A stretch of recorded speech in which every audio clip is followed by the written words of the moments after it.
अस्सलाम वालेकुम नाजरीन, मैं हूं दिलनवाज फैसल। आप देख रहे हैं other info TV YouTube channel. उम्मीद करता हूं आप खैरियत से होंगे।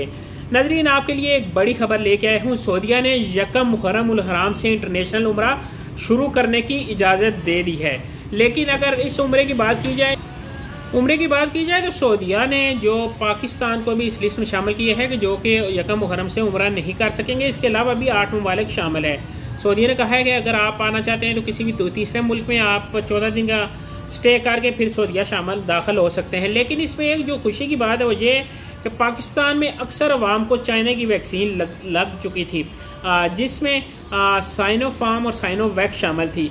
सऊदीया ने कहा है अगर जो अफराद ये भी 2 वैक्सीन लगवा लेगा उसको भी सऊदीया में आने की इजाज़त दे दी जाएगी और उसको करनतीना नहीं होना पड़ेगा। तो नाजरीन, इंशाल्लाह हालात बेहतर हो रहे हैं और पाकिस्तानी जो है वजारत दाखिला वो भी इसी तकदो में लगे हुए हैं कि यकम और मुहर्रम से पहले पाकिस्तान को भी इस लिस्ट से निकाल कर डायरेक्ट पाकिस्तान से उम्रा करने की सहूलत शुरू की जाए। तो नाजरीन, आप भी दुआ करें और हम भी दुआ करेंगे कि ये सहूलत हमारे साथ हो कि पाकिस्तान से हम डायरेक्ट उम्रा कर सकें। और नाजरीन, मजीद भी जो इन्फॉर्मेशन आएगी आपके लिए वीडियो लेके आऊँगा।